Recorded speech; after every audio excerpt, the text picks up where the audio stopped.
to see you all. Are you enjoying yourselves so far today? All right, great. And I want to welcome one particular person, though you're all equally important to God and welcome. But I want to welcome the person who I know has travelled furthest to be here today. Some of you have travelled from Hemel Hempstead, and some of you have travelled from Harrow and various places. But no one else here has travelled as far as Wendy Gajewski and her daughter, I believe, from San Francisco. Great to have you here. Fantastic. Great to have everybody here. Why are you all sitting over here, by the way? I'm going to turn around this way. So I'm not ignoring you. It's just they're all over here. Would you like some treasure today? Yes. You would like some treasure? Well, let's see what we can do. I reckon we can find some treasure here today. You're going to need to turn to Matthew 13. So have a look there while I'm mentioning a couple of other things. We're going to look at a passage today that talks about treasure and how important that is that we find the right kind of treasure. Treasure is so important. And let's read our passage here in Matthew 13. Matthew 13 and verse 44. Just one verse for you today. Nice and simple. One verse, verse 44. Very important verse. Matthew 13 verse 44. The kingdom of heaven is like treasure hidden in a field. When a man found it, he hid it again, and then in his joy went and sold all he had to buy that field. Wow, have you ever thought about selling everything you've got? Ever contemplated it, selling everything? I was touched by Danny talking about getting engaged to Becky right here in this very park. I know he must have bought a nice ring. I bought a ring for my girlfriend to become my fiancée. I sold my French horn. Oh, that was a big sacrifice. Penny or my French horn. Now, of course, it wasn't really a big sacrifice, though my French horn was very precious to me. I mean, when something's really important, we will pay a high price, will we not? But what about selling everything you've got just for one treasure? You've got to be pretty convinced it's important. You've got to be pretty convinced it's going to be worth it to do that, haven't you?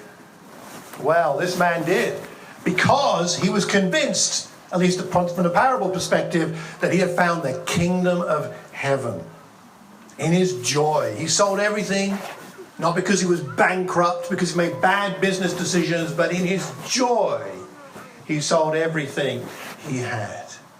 It's wonderful to find treasure. Now, I got a little thing I want to ask some help with. I need some preteens, some year 5, 6, and 7 children. Do we have any years 5, 6, and 7 children here? We've got any preteens? We've got some. Okay, I need you to come up because I need you to help me with something. So I need all the preteens, all of you please. It will be worth it. Trust me. Trust me, it'll be worth it, all right? Preteens, years 5, 6, 7. Let's have a lot of you, please. Okay, how many have we got? 1, 2, 3, 4, 5, 6. Oh, good number. Excellent. All right, now. Listen, this is special for you guys because these adult type people, they're not getting any of this, all right? But there is treasure hidden in this field, right? We are in a field, right? There is treasure in this field. Now, it's up to you to find it. Now, there's one particular treasure that's really pretty awesome, and then there's some mini treasures, but I think it's still worth the effort to try and find it, okay? Now, various adult people in this group here have the treasure. It is your job to find the right adults with the treasure. And the thing you have to say, you have to ask them, the secret password, have you got some treasure? Okay. All right? Have you got some treasure? And if they say they have, they can give you some treasure. Is that okay? So can we rehearse that? Have you got some? Okay, good. You got it, right? You got, how long am I going to give you? I'm going to give you 30 seconds. So you got to move. All right? On your marks, get set, go! Find that treasure! Go find that treasure. No, you've got to individuals. Go to individuals. You can't shout. You have to go to individual people. Have you got some treasure? Where is the treasure in this field? There's quite a lot of it. There's in fact enough for 2 per person, I think. Mulligan's found some treasure. Looks like Haribo to me. That's pretty awesome treasure. Who's got some treasure? Where is the treasure in the field? Come on, keep going. You've got 15 seconds left. Where is the treasure? Has anybody found the special treasure? There's a special treasure somewhere. Okay, you got some treasure. Have you got some treasure yet? Keep going, there's treasure. Keep asking, where is the treasure? Have you got some treasure? Keep asking these adults. Oh, there's some treasure on the bench over there. Excellent. Good, all right. A pocket full of treasure over there. Any more treasure? Okay, there's still one big treasure. Come on. Okay, I'm going to extend 30 more seconds. Somebody has got some major treasure. You've got to ask the right adult. Even perhaps you might need to ask a young adult. Younger than... Huh? I don't have any treasure. Well, I do, but not that type. Okay, so... Oh, we found the big treasure. Well, what's in the pack? What's in there? No, we need to open the package. The big treasure has been found. Open the package. What's in it? It's major treasure. It's the kind of treasure I'm told all preteens crave. What is it? Not the latest iPhone. Sorry. My budget didn't stretch that far. What is it? We need to see. Hold it high. We have a book of spinner tricks and a fidget spinner. Not any fidget spinner, a limited edition fidget spinner. Now that is treasure. That is serious treasure. Thank you, preteens. I hope you all found some treasure at least.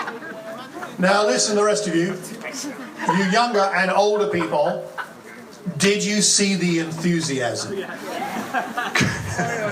Did you see the boldness? Did you see the courage? Did you see the energy? Did you see the zeal? Did they care what the rest of us thought about them running around asking questions? They were prepared to pay any price to find this treasure. Treasure that will be fading, especially the sweets, which will soon fade into somebody's stomach, Toby, right? Yeah, it looks like they're fading already. And believe it or not, I know those of you that love the fidget spinners, even those will fade. And as you grow older, you'll find other things to play with other than them. But when we find something that really matters, we will pay any price. We will be bold, we will be courageous because it's so important. And Jesus said, the treasure of the kingdom of heaven, the treasure that is the kingdom of heaven is worth any price you can pay. Sell everything and get it. The kingdom of heaven is God getting things done the way that they're meant to be done.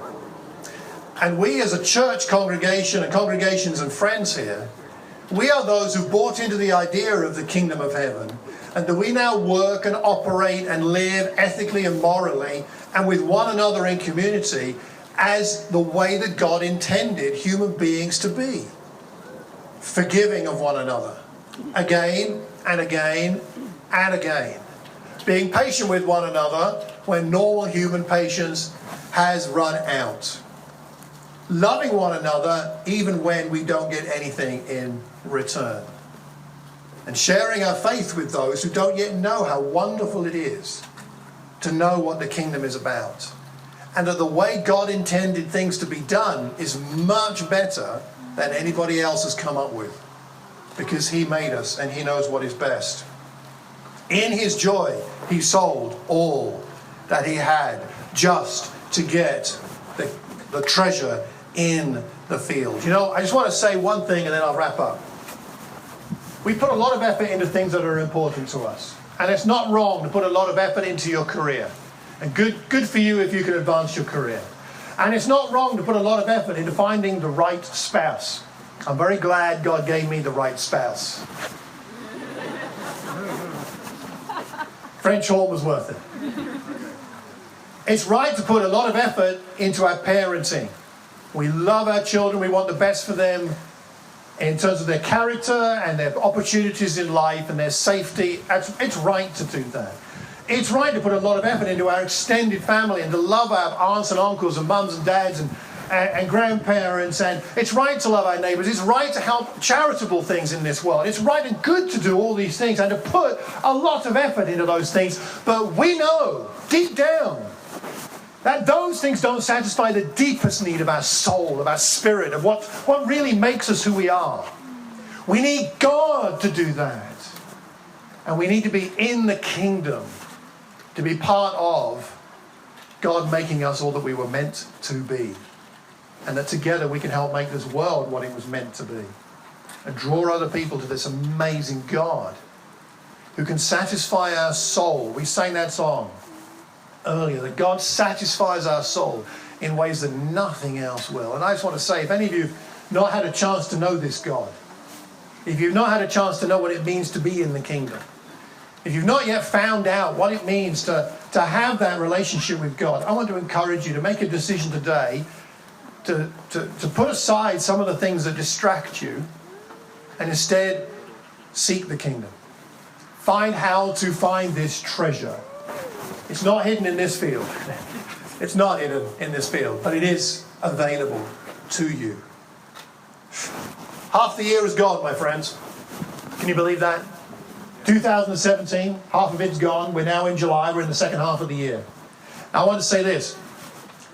I don't know about the first half of your year. Maybe it was great. Maybe it brought a lot of good things, or maybe it was difficult.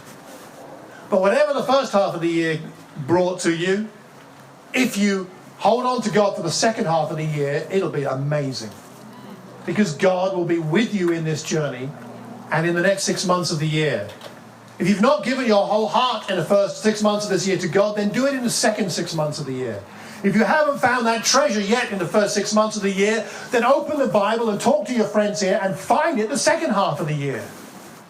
The treasure is available. Let's make sure that we don't miss it. Let's not just stumble over it and move on. Let's find it. This treasure is amazing. Jesus said it was worth selling everything. And if he's right, and if what I'm saying is right, it's worth any sacrifice that you need to make to find the treasure of the kingdom. So what will you do? What will you do with this opportunity? What would you do if you knew that you could find something more valuable than money can buy? Just for a moment, imagine one last thing.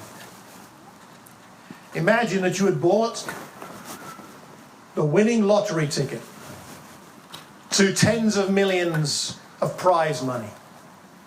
Imagine, maybe if you wouldn't normally buy a lottery ticket, perhaps someone gave you one as a gift. Let's put it that way. And you had that winning lottery ticket for millions of pounds. And you found out that you had won the lottery. And then suddenly, you remember where you put that lottery ticket. You put it into your jeans. And you suddenly remember where your jeans are. They're in the washing machine. You rush down to the washing machine and it's halfway through its cycle, a really hot cycle. The jeans are soaked, it's going round and round. I mean, what are you going to do? You've got the winning lottery ticket in the jeans in the washing machine. What are you going to do? You're not going to wait and say, well, I'll wait till it's finished. I'll let the cycle go round. I really like my clothes nice and clean. I don't want it to disturb the cycle. You're not going to do that. You're going to rip the thing out from the wall. You're going to smash open the door. You're going to get a crowbar and crowbar it open. You don't care if water goes all over the floor of your house. You don't care if it's a flat and it goes through the flat downstairs. You can buy them a new flat anyway afterwards. You're just going to get the jeans out of there as quick as you can because you want that lottery ticket. If we would do that for a lottery ticket, why would we not make all the effort we possibly can for something that is eternal? The kingdom of heaven is like treasure hidden in a field, and when a man came across it, he sold everything just to buy that field. Let's make sure we have that same heart and that same attitude today. Thank you very much.